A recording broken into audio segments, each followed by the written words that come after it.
Welcome to Muscle Med 101. In this video, we will learn about energy systems of our body. तो जब भी हम कोई exercise करते हैं तो हमारी बॉडी किस तरीके से एनर्जी को यूटिलाइज करती है वो हम इस वीडियो में पढ़ेंगे। इससे पहले मैं दो वीडियोस बना चुका हूँ, एक एटीपी के ऊपर, एक एटीपी पीसीआर सिस्टम के ऊपर। ये दोनों ही वीडियोस आपको एक्सरसाइज फिजियोलॉजी की प्लेलिस्ट में मिल जाएगी। मैं इनका लिंक डिस्क्रिप्शन में भी डाल दूंगा। अगर आप पहले वो दो वीडियोस देखोगे तो आपको ये वीडियो बहुत ईजिली समझ आ जाएगी। तो मैंने आपको पहले भी बता रखा है कि एनर्जी के लिए सिर्फ हमें एक चीज चाहिए और वो है ATP, that is adenosine triphosphate. जो हम बाकी चीजें पढ़ते हैं जैसे कि ग्लूकोज, कार्बोहाइड्रेट्स, फैट्स, प्रोटीन्स, ये सब एनर्जी सबस्ट्रेट्स हैं। मतलब ये आगे फर्दर केमिकल रिएक्शंस में जाते हैं और इनसे भी एंड में हमको एटीपी ही मिलती है। तो अगर हमें एनर्जी चाहिए तो एटीपी का होना जरूरी है। तो अभी मैं नॉर्मली खड़ा हूं आपके सामने, तो मेरी बॉडी में सारे फंक्शंस नॉर्मली चल रहे हैं, उनके लिए भी मेरे को एनर्जी चाहिए, तो एटीपी यूटिलाइज हो रहे हैं। लेकिन जब हम एक्सरसाइज करते हैं तो ज्यादा से ज्यादा काम हो जाता है मसल्स का। तो हम मेनली यहाँ पे मसल के बारे में पढ़ेंगे कि मसल में किस तरीके से एटीपी यूटिलाइज होती है। तो यहाँ पे मैंने एक मसल फाइबर बना रखा है, ठीक है। एक फाइबर के अंदर बहुत सारे मायोफिब्रिल होते हैं, ठीक है। तो ये मसल फाइबर है, ये बहुत सारे मायोफिब्रिल है। मायोफिब्रिल के अंदर सार्कोमियर स्टैक होते हैं लाइन में, एक के आगे एक के आगे एक।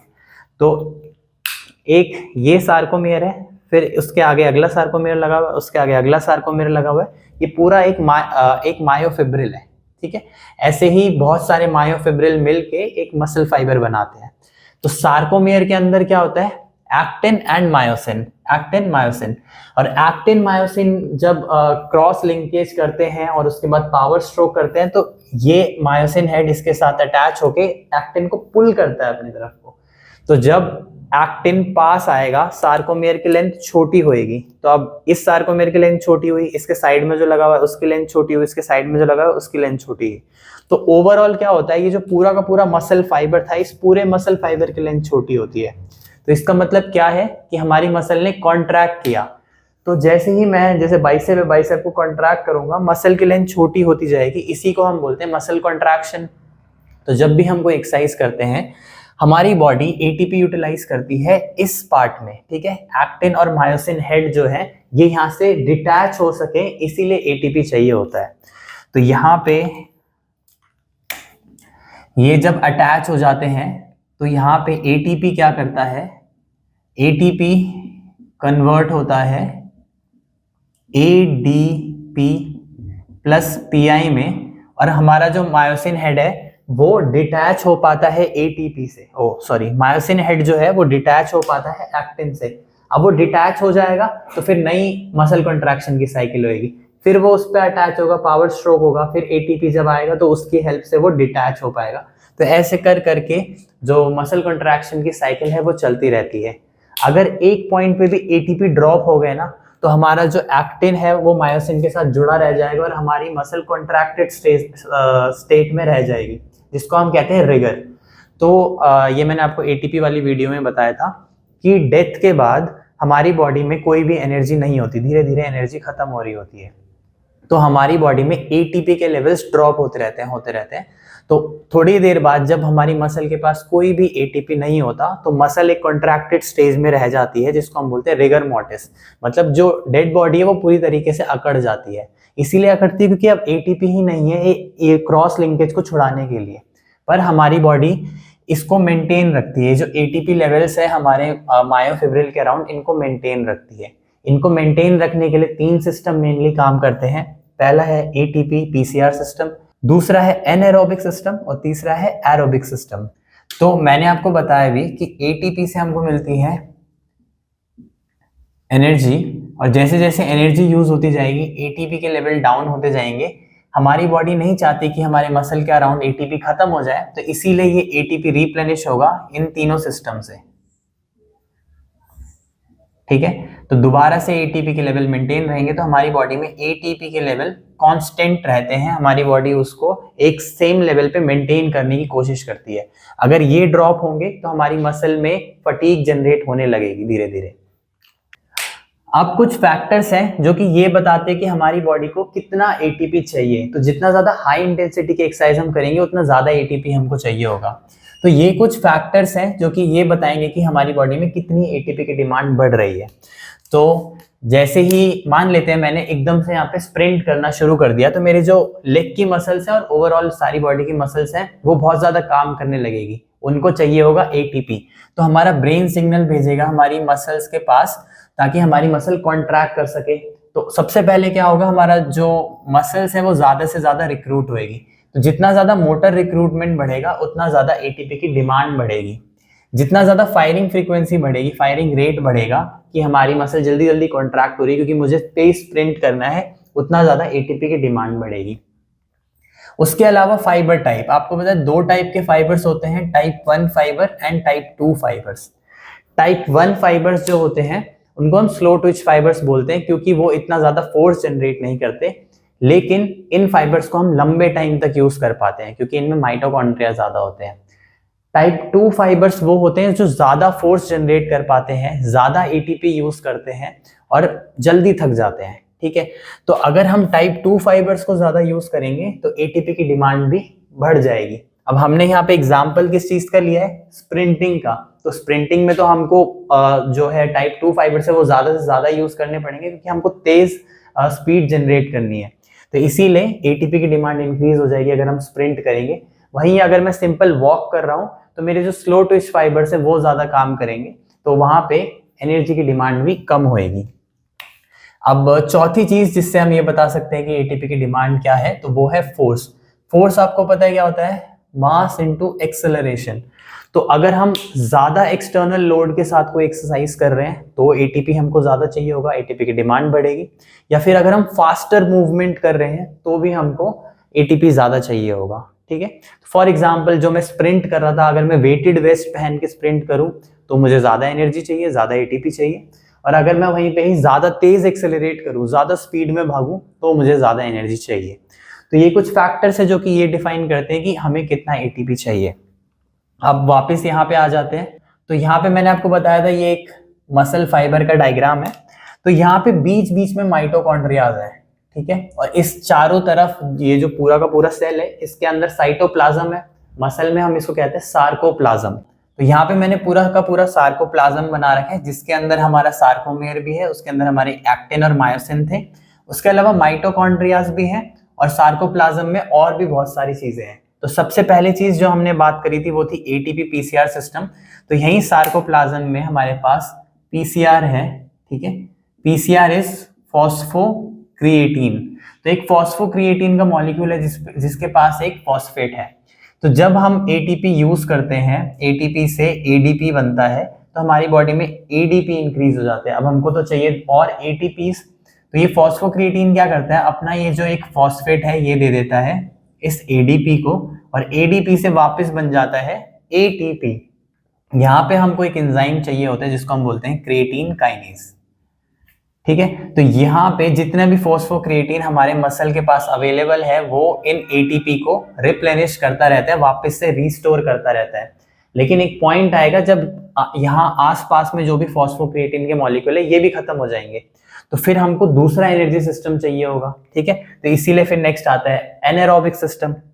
तो एनारोबिक सिस्टम में क्या होता है, आपको पता है कि हमारे साइटोप्लाज्म में ग्लूकोज भी है। ग्लूकोज जो है वो 6 कार्बन की शुगर है।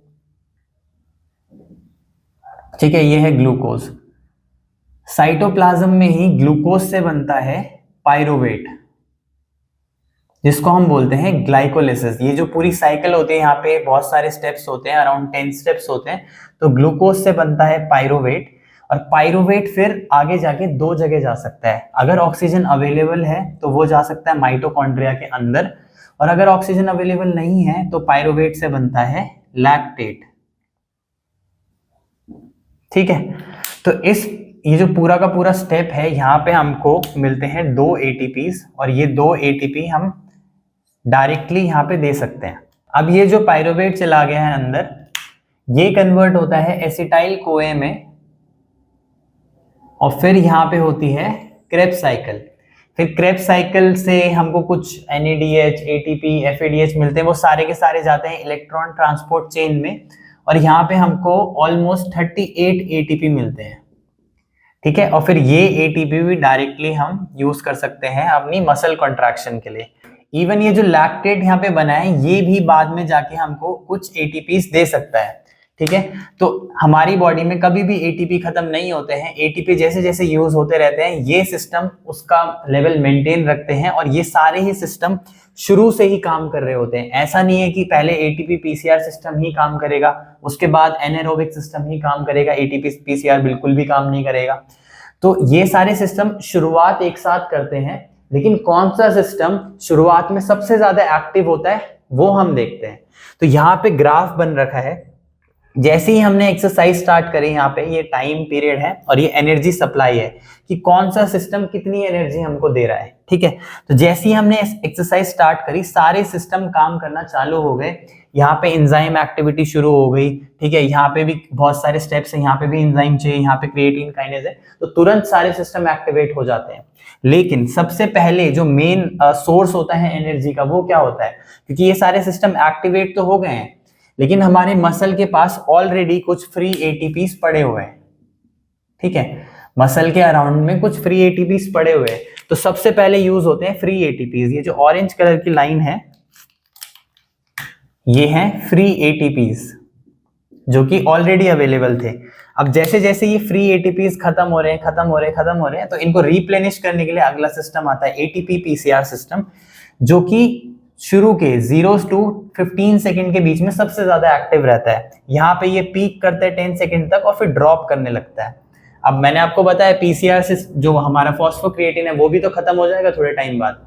उसके बाद फिर जो मेजर सोर्स होता है एनर्जी का, वो होता है एनारोबिक सिस्टम, जहाँ पे हमें ग्लाइकोलिसिस से एनर्जी मिलती है। यहाँ इन दोनों ही स्टेप में हमको कोई भी ऑक्सीजन नहीं चाहिए।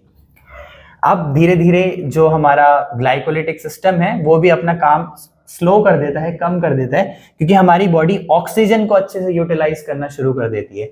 यहाँ पे ये सारी चीजें तो थी, लेकिन हमारी बॉडी ऑक्सीजन को अच्छे से यूज नहीं कर पा रही थी। अब ऑक्सीजन को अच्छे से यूज करने लगेगी, यहाँ पे एंजाइम एक्टिवेट होंगे, ये सारे स्टेप्स, इतने सारे स्टेप्स जो भी यहाँ पे ये सारे होंगे, फिर जाके ATP मिलेगा।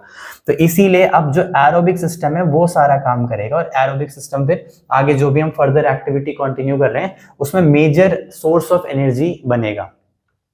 अब यहाँ पे आपको एक बात समझनी पड़ेगी, जिसके लिए हम ये पूरा पढ़ रहे हैं, कि ATP मैंने यहाँ पे लिखा है कि जो फ्री ATPs हैं वो 2 सेकंड में खत्म हो जाएंगे, लेकिन अभी हमने क्या बात करी कि ATP कभी भी खत्म नहीं होंगे। ये सारे सिस्टम भी एंड में हमको ATP ही दे रहे हैं।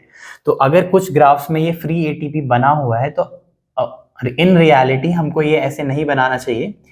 ATP ड्रॉप तो होंगे, लेकिन तुरंत ATP को ये सारे सिस्टम रिप्लेनिश कर देंगे। तो ATP इसलिए कांस्टेंट ही रहता है, और उसको कांस्टेंट रखने के लिए ये सारे सिस्टम काम करते हैं। ATP ड्रॉप अगर करता है तो उसको हम बोलते हैं मसल फटीग। तो फिर और बहुत सारी चीजें होती है हमारी बॉडी में जो हम फटीग के अंदर पढ़ेंगे, ठीक है। तो ATP कांस्टेंट रहता है इन सिस्टम्स की वजह से। अब सबसे पहले फॉस्फोक्रिएटिन सिस्टम ही क्यों काम किया? क्योंकि फॉस्फोक्रिएटिन, ये जो पूरा सिस्टम था, इसमें देखो कितने स्टेप्स हो रहे हैं, सिर्फ एक स्टेप हो रहा है। फॉस्फोक्रिएटिन से डायरेक्टली ATP बन रहा है, तो एक स्टेप में काम चल रहा है, तो ये तुरंत हो जाएगा। जैसे ही हम एक्सरसाइज स्टार्ट करेंगे, तुरंत ADP जो है वो दोबारा ATP में बन जाएगा। फिर ATP यूज करेंगे हम, फिर दूसरा फॉस्फोक्रिएटिन का मॉलिक्यूल फिर से उसको ATP बना देगा। अब जो हमारा ग्लूकोज से पायरुवेट वाला स्टेप्स है, उसमें 10 स्टेप्स इन्वॉल्व है, इसीलिए टाइम लगता है यहाँ से यहाँ तक पहुंचने में और 2 ATP बनाने में। इस पूरे स्टेप में सिर्फ 2 ही ATP बनते हैं, और फिर ये 2 ATP मिलेंगे, फिर दोबारा ये स्टेप होएगा, फिर 2 ATP मिलेंगे, ऐसे करके स्टेप चलता रहेगा। और कुछ कुछ पायरुवेट आगे भी जाता रहेगा, हमारी बॉडी ऑक्सीजन को भी यूटिलाइज करने लगेगी, और यहाँ पे फिर एंड में हमको 38 ATP मिलेंगे। तो अब यहाँ पे आप ये जो ग्राफ देख रहे हो ना, ये सिंप्लीफाइड ग्राफ है। आपको ये सारा बेसिक समझ आ गया, और उसके अकॉर्डिंग आपको ये ग्राफ समझ आ गया। लेकिन जब आप एक्सरसाइजेस की बात करते हो ना, तो ये जो ग्राफ है ये इतना सिंपल नहीं रहता है। क्यों? क्योंकि यहाँ पे ये जो एरोबिक सिस्टम है, ये एरोबिक सिस्टम इस फॉस्फोक्रिएटिन को रिप्लेनिश भी करता जा रहा है। तो फॉस्फोक्रिएटिन को भी हम आगे यूज कर सकते हैं एनर्जी के लिए। ऐसा नहीं है कि फॉस्फोक्रिएटिन शुरू हुआ और फिर खत्म हो गया, हम दोबारा उसको यूज ही नहीं करेंगे। एरोबिक सिस्टम फॉस्फोक्रिएटिन को भी रिप्लेनिश करेगा, ठीक है। एनारोबिक सिस्टम भी आगे जाके काम कर सकता है, डिपेंड करता है हम कर क्या रहे हैं। अगर मैं स्प्रिंट करता हूँ, स्प्रिंट कितनी देर की होती है, 100 मीटर अगर मैं स्प्रिंट कर रहा हूँ तो वो सिर्फ 10 सेकंड की होती है। तो शुरू के 10 सेकंड में ग्राफ बिल्कुल ऐसा ही बनेगा, मेनली हमारे फ्री एटीपीज यूज होंगे और हमारा फॉस्फोक्रिएटिन सिस्टम यूज होगा। जो हम जिम में एक्सरसाइजेस करते हैं, अगर मैं 1 रेप मैक्स अटेम्प्ट कर रहा हूँ, 3 रेप मैक्स कर रहा हूँ, या फिर जल्दी जल्दी 6 to 10 रेप्स भी कर रहा हूँ, तो वो सारा जो टाइम पीरियड है वो भी ऑलमोस्ट 10 सेकंड का ही होता है। तो उसमें भी मेनली हमारा फॉस्फोक्रिएटिन सिस्टम और एनारोबिक सिस्टम ये काम करते हैं। अब अगर मैं बात करूं 400 मीटर रेस की, ठीक है, तो 400 मीटर रेस 44 सेकंड की होती है ऑलमोस्ट। तो 44 सेकंड तक भी देखो एरोबिक सिस्टम अभी भी इतना अच्छे से काम नहीं कर रहा है। मेनली जो काम करता है उसमें वो होता है हमारा एनएरोबिक सिस्टम। तो उन लोगों में एनएरोबिक सिस्टम बहुत ज्यादा एफिशिएंट होता है। अब मैं इस रेस को और बढ़ा देता हूँ, 800 मीटर कर देता हूँ, तो 800 मीटर होती है 1 मिनट 40 सेकंड के अराउंड, ठीक है। तो उसमें भी एनारोबिक सिस्टम ही मेन ज्यादा काम करता है। फॉस्फोक्रिएटिन शुरू में बढ़िया स्पाइक देगा और एरोबिक सिस्टम धीरे धीरे धीरे शुरू हो चुका होगा। लेकिन अगर हम एक्सरसाइज इंटेंसिटी को स्लो नहीं करेंगे, पूरा 800 मीटर उसी स्पीड में भागेंगे, तो हमारा एनारोबिक सिस्टम ही मेन काम कर रहा होगा वहां पे। अगर हम इंटेंसिटी को स्लो कर देते हैं आगे जाके रेस में, तो एरोबिक सिस्टम ज्यादा हेल्प करेगा। अब यहीं अगर हम बात करें 5 किलोमीटर रनिंग की, तो 5 किलोमीटर रनिंग में बिल्कुल जैसा ग्राफ है वैसे ही बनेगा। फिर आपका एंड में जाके कुछ मिनट बाद आपका एरोबिक सिस्टम ही मेजर सोर्स ऑफ एनर्जी रह जाएगा। अब 5 किलोमीटर में भी बीच बीच में ऐसा हो सकता है कि आप तुरंत अपनी स्पीड बढ़ा रहे हो, ठीक है, तो उसमें भी क्या होगा कि जो आपका एनारोबिक सिस्टम है उसकी स्पाइक्स वापस से आने लगेगी, जो फॉस्फोक्रिएटिन सिस्टम है उसकी स्पाइक्स भी आने लगेगी, क्योंकि ये दोनों तो रिकवर हो ही रहे थे। तो जब भी नीड होगी बाद में 5 किलोमीटर में आप एकदम से स्पीड अप करोगे, तो ये दोनों सिस्टम हेल्प करेंगे आपकी। अब यहीं पे अगर हम बात करें HIIT की, हाई इंटेंसिटी इंटरवल ट्रेनिंग, मतलब हम एकदम से हाई इंटेंसिटी का कुछ वर्कआउट कर रहे हैं और फिर हम रेस्ट दे रहे हैं, फिर एकदम से हाई इंटेंसिटी का वर्कआउट कर रहे हैं, फिर रेस्ट दे रहे हैं। रेस्ट जरूरी नहीं है कि बिल्कुल ही रेस्ट हो, वो एक्टिव रेस्ट भी हो सकता है। मतलब हो सकता है हमने पहले रनिंग करी, फिर हम वॉक कर रहे हैं, फिर हमने रनिंग करी, फिर हम वॉक कर रहे हैं। तो उसमें क्या होता है, हमने 30 सेकंड तक रनिंग करी तो हमारा फॉस्फोक्रिएटिन सिस्टम और एनारोबिक सिस्टम यूज हुआ। फिर जो हमारा 30 सेकंड का रेस्ट पीरियड है, उसमें एरोबिक सिस्टम इन सिस्टम्स को वापस से रिप्लेनिश कर देगा, ठीक है, दोबारा से नए फॉस्फोक्रिएटिन बना देगा। फिर जब हम दोबारा 30 सेकंड का हाई इंटेंसिटी इंटरवल ट्रेनिंग करेंगे तो फिर से इनकी स्पाइक्स आएगी। तो हाई इंटेंसिटी इंटरवल ट्रेनिंग में मेनली यही सिस्टम्स काम करते हैं, एरोबिक सिस्टम उसको रिप्लेनिश करता रहता है। तो हमारी बॉडी सारे ही सिस्टम्स यूज करती है एटीपी को बनाने के लिए, लेकिन नीड कितनी है उस हिसाब से ये डिपेंड करता है कि कौन सा एनर्जी सिस्टम ज्यादा काम करेगा। नीड मैंने बताया आपको इन फैक्टर्स पे डिपेंड करता है। जितना ज्यादा मसल को काम करना है उतना ही ज्यादा एटीपी चाहिए, जितना जल्दी मसल को एनर्जी चाहिए उतना ये वाला सिस्टम काम करेगा या ये वाला सिस्टम काम करेगा, जितना लंबे टाइम तक एनर्जी चाहिए उतना आपका ये वाला सिस्टम काम करेगा। तो इतना सिंपल नहीं होता, ग्राफ कॉम्प्लेक्स होता है अलग अलग एक्सरसाइज में, लेकिन अगर आपको बेसिक्स पता है कि ये सिस्टम्स क्यों यूज हो रहे हैं, तो आप किसी भी तरीके से कोई भी ग्राफ बना सकते हैं और किसी भी एक्टिविटी को एक्सप्लेन कर सकते हैं कि किस स्पोर्ट में कौन सा एनर्जी सिस्टम ज्यादा यूज होता है। It depends on factors which tells ATP demand and it depends on energy systems. यहाँ पे एक चीज और आपको ध्यान रखनी है, वो मैं बताना भूल गया कि एटीपी सिर्फ इस पार्ट में नहीं चाहिए मसल कॉन्ट्रैक्शन में। मसल कॉन्ट्रैक्शन के लिए आपको पता है कैल्शियम भी चाहिए होता है। जो सार्कोप्लाज्मिक रेटिकुलम है, ये जो यहाँ पे ग्रीन कलर के डॉट्स बने हुए हैं, ये सार्कोप्लाज्मिक रेटिकुलम है, यहाँ से कैल्शियम निकलता है। अब कैल्शियम को वापस सार्कोप्लाज्मिक रेटिकुलम में तो जाना ही है, तो उसके लिए भी एटीपी चाहिए होता है। उसके अलावा एटीपी और कहाँ चाहिए होता है हमको, यहाँ पे जो न्यूरोमस्कुलर जंक्शन है, जो हमारे नर्व सिग्नल लेके आ रहे हैं, यहाँ पे फिर चैनल्स होते हैं कुछ, जहां से सोडियम पोटेशियम पंप ऑपरेट करता है। जब एक्शन पोटेंशियल खत्म हो जाता है तो हमारे सेल को रिस्टोर करना होता है आयंस, ठीक है, तो सोडियम पोटेशियम पंप को एटीपी चाहिए होता है। उसके अलावा जो भी ये सारे स्टेप्स हो रहे हैं हमारे ग्लाइकोलिसिस में, ऑक्सीडेटिव फॉस्फोराइलेशन में, जो कि एरोबिक सिस्टम का पार्ट है, उसमें भी हमको एटीपी चाहिए होता है।